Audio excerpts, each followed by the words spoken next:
El siguiente bloque es presentado por la Iglesia Metodista Independiente de Chile. Para la sola gloria de Dios.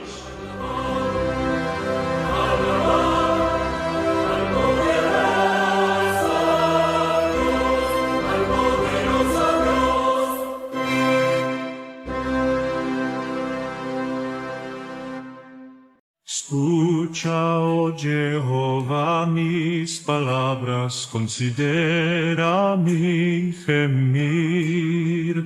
Está atento a la voz de mi clamor, Rey mío y Dios mío, porque a ti oraré. Oh Jehová, de mañana oirás mi voz, de mañana me presentaré delante de ti y esperaré, porque tú no eres un Dios que se complace en la maldad.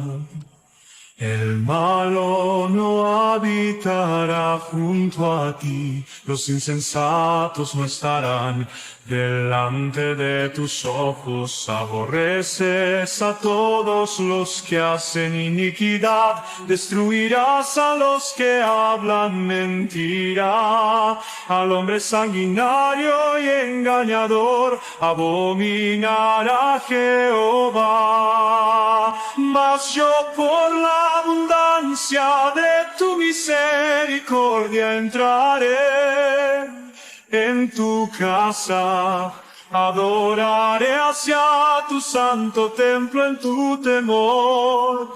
Guíame, Jehová, en tu justicia, a causa de mis enemigos. Endereza delante de mí tu camino.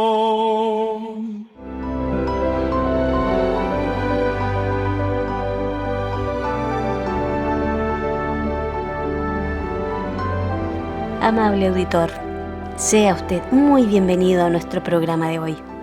En los próximos minutos estaremos compartiendo con usted el fragmento de un comentario bíblico sobre este Salmo 5 de David, enfocado en la necesidad y la centralidad de la oración en el creyente, en el Hijo de Dios. Y en la segunda parte de nuestro programa atenderemos a la meditación que nos trae el pastor Daniel Horta Sepúlveda, de Chile, sobre la exhortación que nos hace el apóstol Pablo en su primera carta a los tesalonicenses, que nos llama a orar sin cesar. Le invitamos, pues, en este primer bloque, a escuchar con atención este comentario de la palabra perdurable sobre el Salmo 5. Este salmo lleva el título Al músico principal, con flautas, un salmo de David.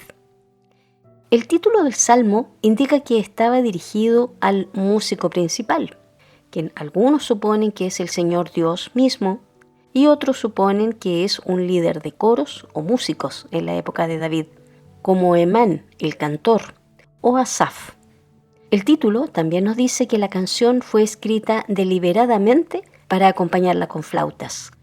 Muestra a David viniendo al Señor por la mañana y recibiendo la fuerza y el gozo que necesita para pasar el día contra muchos adversarios. Entre los versículos 1 al 3, David se acerca a Dios, diciendo: Escucha, oh Jehová, mis palabras, considera la meditación mía. Está atento a la voz de mi clamor, Rey mío y Dios mío, porque a ti oraré. Oh Jehová, de mañana oirás mi voz. De mañana me presentaré a ti y esperaré. David anhelaba una audiencia con Dios. Utilizando el método hebreo de paralelismo, repitió la misma idea 3 veces. Señor, por favor, escúchame. David oraba a Dios. Esto puede parecer elemental, pero es un aspecto esencial de la oración. A menudo llegamos a la oración tan llenos de nuestra petición o nuestros sentimientos que nunca nos enfocamos conscientemente en Dios ni sentimos su presencia. David fue un gran hombre de oración, porque su tiempo de oración estaba enfocado en Dios. Dice Torrey, gran parte de la supuesta oración, tanto pública como privada, no es para Dios. Para que una oración sea realmente dirigida a Dios, debe haber un acercamiento definido y consciente a Dios cuando oramos. Debemos tener una comprensión clara y vívida de que Dios se inclina sobre nosotros y nos escucha mientras oramos. David se propuso orar de mañana. Él hacía esto porque quería honrar a Dios al comienzo de su día, y esto marcaba el tono para un día entero dedicado a Dios. Hudson Taylor, el famoso misionero en China, tuvo problemas para encontrar tiempo a solas con Dios. Comenzó a despertarse a las 2 de la mañana y usaba esas horas tranquilas, cuando todos los demás dormían, para tener comunión con Dios. Dice Spurgeon, este es el momento más adecuado para conectarnos con Dios. Mientras el rocío esté sobre la hierba, que la gracia caiga sobre el alma. David nos dijo qué hacer antes de la oración y después de la oración. Antes de orar, debemos presentar nuestra oración. Después de orar, esperamos con expectación al cielo, realmente creyendo que Dios responderá. De mañana me presentaré delante de ti y esperaré. La idea detrás de presentaré no es apuntar, sino ordenar, arreglar. Es la palabra que se usa para poner en orden la madera y los pedazos de la víctima sobre el altar. Es la palabra que se usa para poner los panes de la proposición sobre la mesa. Significa exactamente esto. Yo ordenaré mi oración delante de ti. La colocaré sobre el altar por la mañana, tal como el sacerdote presenta el sacrificio de la mañana. Es un error manifiesto el orar al azar. Hay demasiadas oraciones al azar con todos nosotros. No volvemos una y otra vez a la misma petición, insistiéndola con toda humildad y reverencia y defendiendo el caso como hizo Abraham con las ciudades de la llanura. Dice Spurgeon, no nos perdemos mucho de la dulzura y eficacia de la oración por la falta de una cuidadosa meditación antes de ella y de una esperanza esperanzada después de ella. Dejemos que la santa preparación se una a la paciente expectativa y tendremos respuestas mucho mayores a nuestras oraciones. Porque tú no eres un Dios que se complace en la maldad. Aquí David meditaba en el carácter justo de Dios. Nuestras acciones son importantes ante un Dios que odia a todos los que hacen iniquidad. A medida que David se acercaba a Dios, se volvía más consciente de la santidad de Dios y de la pecaminosidad del hombre. Dice Boyce, esta es una buena manera de medir qué tan bien estás orando y si, mientras oras, te estás acercando a Dios o simplemente estás pronunciando palabras. Si te acercas a Dios, te volverás cada vez más sensible al pecado, lo que es inevitable ya que el Dios al que te estás acercando es un Dios santo. Dice David en el versículo 7, y yo en la multitud de tu misericordia entraré en tu casa, adoraré hacia el templo de tu santidad en tu temor. Esta era la confianza de David. No es que David pensara que él era justo y que todos los demás eran pecadores. Su base de confianza era la misericordia de Dios. La adoración de David no se basaba en sus sentimientos, sino en su reverencia por un Dios justo y misericordioso. En el versículo 8, David ora, endereza delante de mí tu camino. Esto refleja la constante confianza de David en Dios. Él necesitaba que Dios lo guiara y enderezara su camino. David caminaba por el camino correcto, pero era humilde al respecto. Sabía que solo el poder y la obra de Dios en él lo alejaban del camino de los malos. Los versículos 8 al 10 del Salmo 5 dicen lo siguiente: Guíame, Jehová, en tu justicia, a causa de mis enemigos. Endereza delante de mí tu camino. Porque no hay en su boca rectitud, sus entrañas son bravedades, sepulcro abierto su garganta. Con su lengua lisonjearán. Desbarátalos, oh Dios, caigan de sus consejos. Por la multitud de sus rebeliones, échalos, porque se rebelaron contra ti. David se centró en lo que decían los malos como evidencia de su maldad. David entendía lo que Jesús diría más tarde en Mateo, capítulo 12, versículo 34. De la abundancia del corazón habla la boca. Nuestra justicia o maldad se manifestará tarde o temprano en nuestro discurso. David sentía el aguijón de palabras malvadas y mentiras en su contra. Sin embargo, esta oración muestra que algo bueno salió de estos ataques del enemigo. Así, los enemigos de un hombre, mientras lo obligan a orar con más fervor y a vigilar más estrechamente su conducta, a menudo se convierten en sus mejores amigos. Y Charles Spurgeon exhorta: cuídate siempre de las personas que te halagan, y especialmente cuando te dicen que no te halagan y que saben que no puedes soportar los halagos, porque entonces estás siendo sumamente halagado. Así que ten cuidado, guárdate de la lengua del adulador. David oró para que los malos llegaran a su merecido fin. Como rebeldes contra Dios, merecían la sentencia de culpabilidad.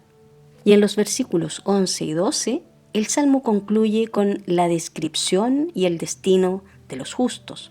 Dice así el Salmo: y alegrarse han todos los que en ti confían. Para siempre darán voces de júbilo, porque tú los defiendes, y en ti se regocijarán los que aman tu nombre. Porque tú, oh Jehová, bendecirás al justo, lo cercarás de benevolencia como con un escudo. Los justos no son justificados por sus palabras. Los justos son los que confían en el Señor y aman su nombre, pero su justicia es evidente en sus palabras. Ellos se alegran, dan voces de júbilo y se alegran en el Señor. Debes orar por alegría, tanto para ti como para los demás, especialmente los siervos del Señor. Si pierdes el gozo en tu fe, serás un trabajador pobre. No puedes dar un testimonio fuerte, no puedes soportar pruebas severas, no puedes llevar una vida poderosa. En la medida en que mantengas tu gozo, serás fuerte en el Señor y para el Señor. Porque tú, oh Jehová, bendecirás al justo, lo rodearás de tu favor. Esta es la mayor bendición de todas, el favor de Dios. Esta es nuestra posición en la gracia. Oh Señor, de mañana oirás mi voz, de mañana me presentaré, delante de ti esperaré. Porque tú no eres un Dios que se complace la maldad, el valor no habitará junto a ti. Oh Señor, de mañana oirás mi voz, de mañana me presentaré, delante de ti esperaré. La Biblia establece que la oración es el canal de comunicación directa con Dios, eso nosotros lo sabemos. Y sobre todo, hermanos, fíjense que la oración es un mandato, es una ordenanza. Y esto se produce exclusivamente en los hijos de Dios, como una necesidad de orar. Y como hemos leído en las Sagradas Escrituras, es algo indispensable donde yo tengo que enfocarme a ser insistente en la oración, tal cual como lo vimos en la lección de aquella viuda que iba donde ese juez injusto a que atendiera su caso. En 1 Tesalonicenses 5:17 nos dice claramente que el cristiano debe estar continuamente orando. Esa oración no necesariamente es estar arrodillado y buscar el momento propicio, que hay que hacerlo sí, sino que debemos llevar una vida de oración. ¿Cuándo?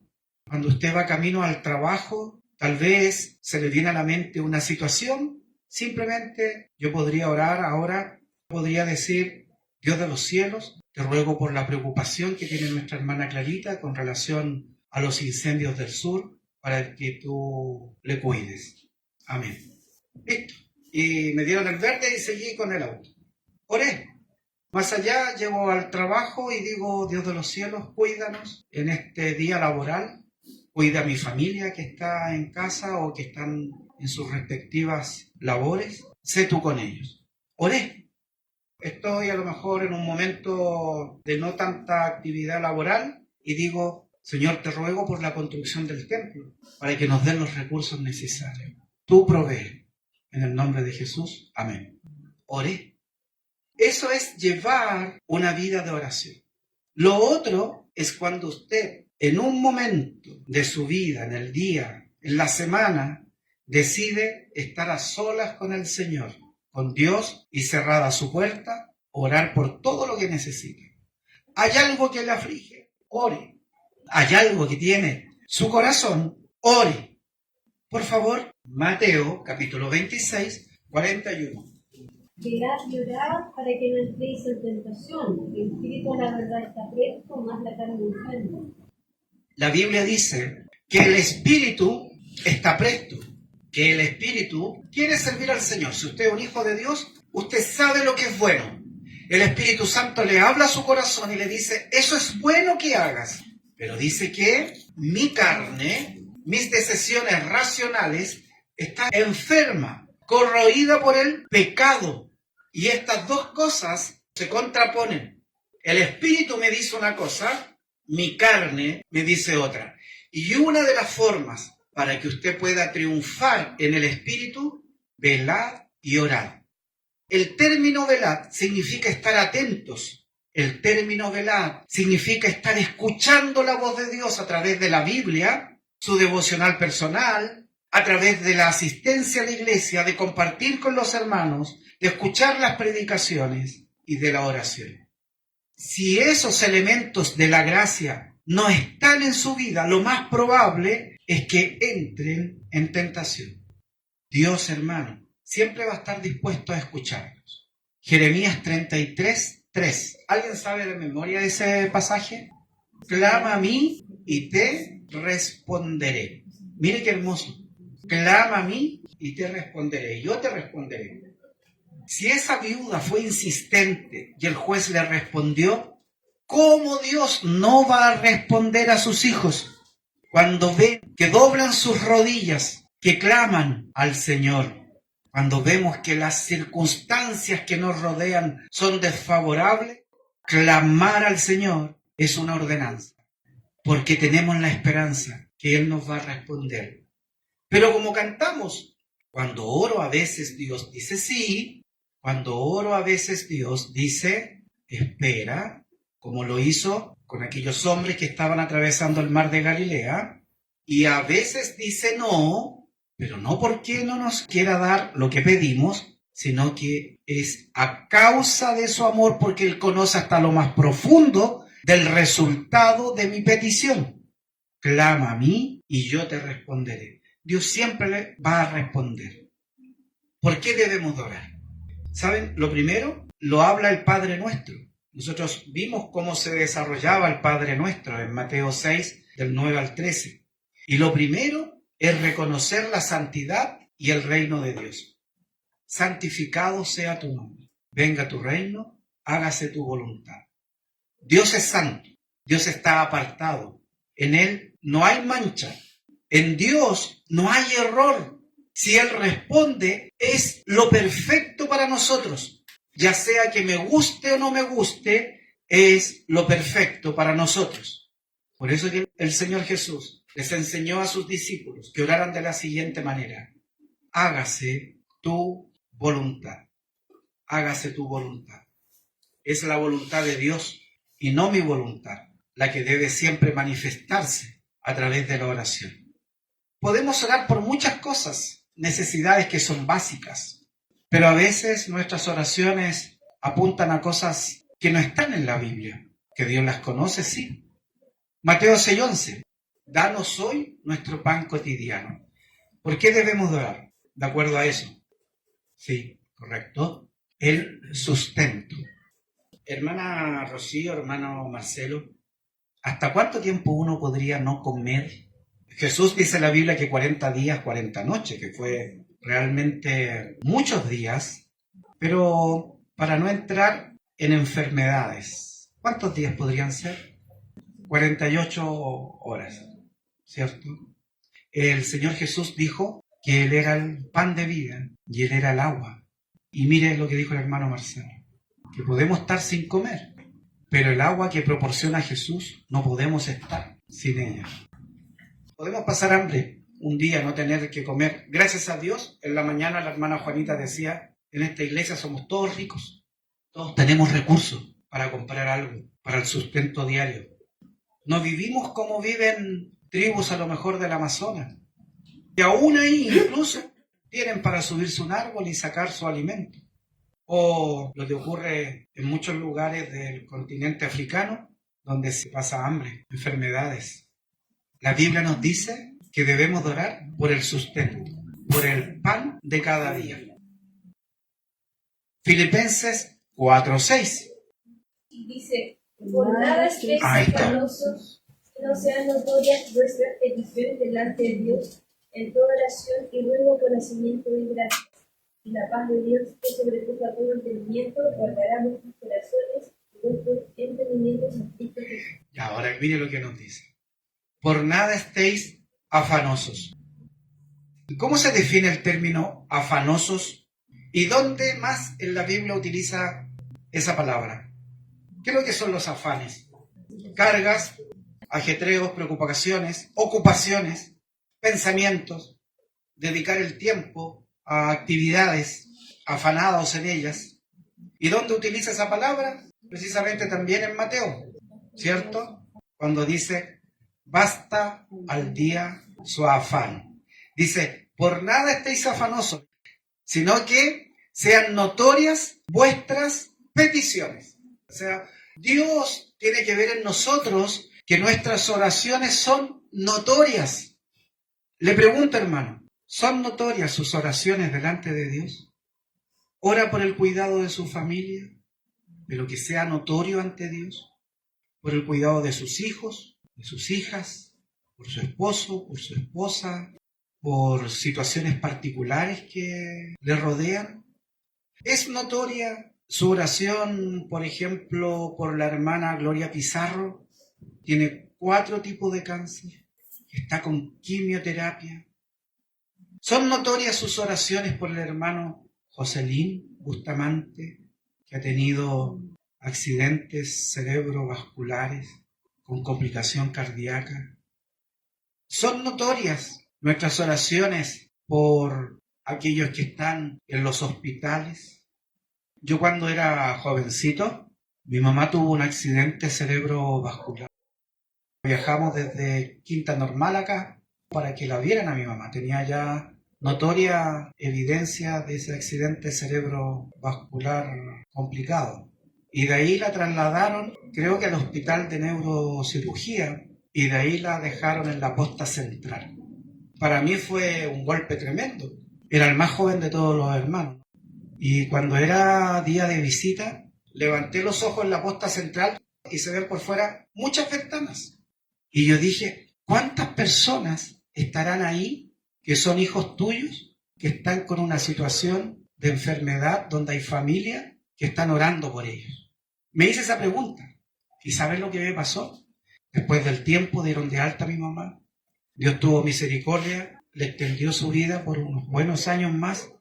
Y yo cada vez que pasaba cerca de la posta central, pasaba por el Hospital San Juan de Dios, me ponía a orar. Porque yo decía, hay un hijo o una hija tuya, hay una mamá, hay un papá de alguien, de una iglesia, que a lo mejor necesita apoyo en oración.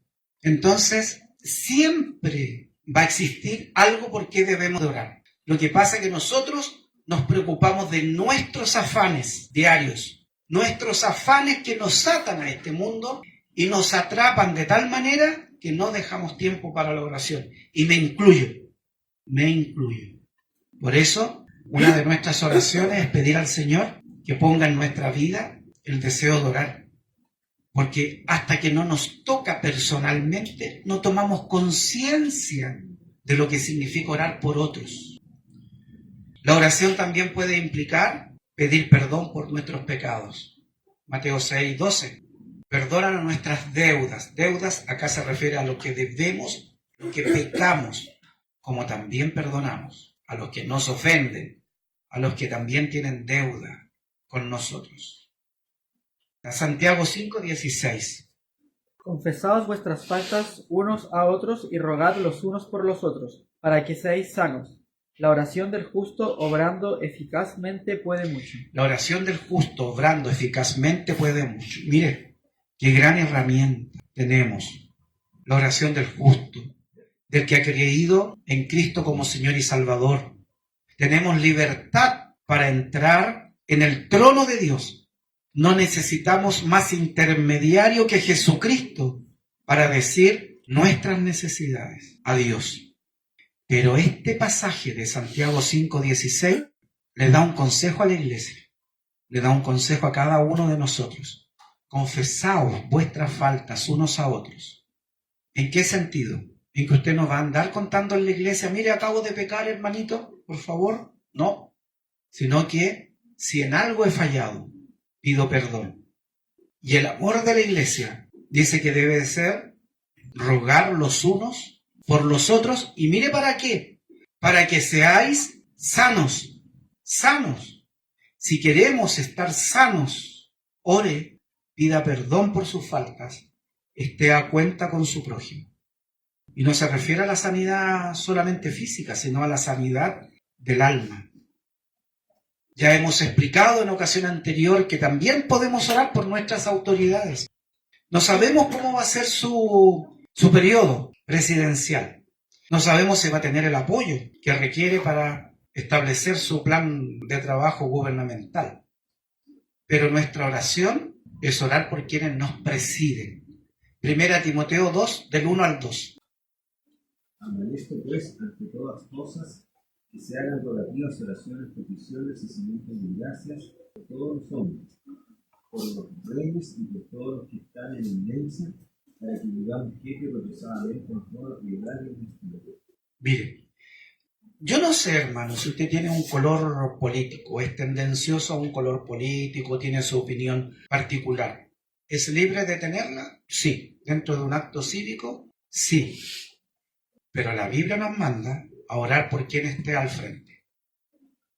¿Y para qué? Para mantener la paz en el país, para mantener la paz para la iglesia, para que vivamos quieta y reposadamente, con tranquilidad, con que podamos ir acá al Parque Tres Poniente y predicar, con que podamos tomar un tratado y entregarlo. Imagínense, yo en el año 94 y después 98, cuando tuve la oportunidad de viajar a Estados Unidos, desde esa década, desde esos años, en Estados Unidos no se podía predicar libremente en la calle. No se podía predicar ni entregar tratados, solo a través de radiodifusión bíblica. Por eso que existen tantas radios cristianas en Estados Unidos, porque no es libre de ir por la calle y decir un tratado, y va en contra de ciertas normas. Y ustedes saben que en Estados Unidos, de a poco, en las escuelas seculares, se prohibió la lectura bíblica, se prohibió la oración. Cosas básicas que tenían antes las escuelas estatales en Estados Unidos, o federales, o como se diga, del Estado. Y por último, hermano, hay otros puntos por los cuales debemos orar. Mateo 5:44. Amad a vuestros enemigos. Qué difícil. Se ve fácil, pero es difícil. Generalmente esto se puede dar en la iglesia, sí. ¿Se puede dar en una situación de estudio? Sí. ¿Se puede dar en la parte laboral? Sí, con mayor razón. Hay otro pasaje que dice, mas vence con el bien el mal. Y lo hermoso que la Biblia nos manda, bendecid a los que os maldicen, haced bien a los que os aborrecen. Y debemos de orar por los que os ultrajan y os persiguen, por los que nos calumnian, por los que desean nuestro mal. ¿Que es difícil? Sí es difícil, pero estos son algunos motivos por los cuales la iglesia debe de orar. Hermanos, orad sin cesar. Que el Señor nos bendiga.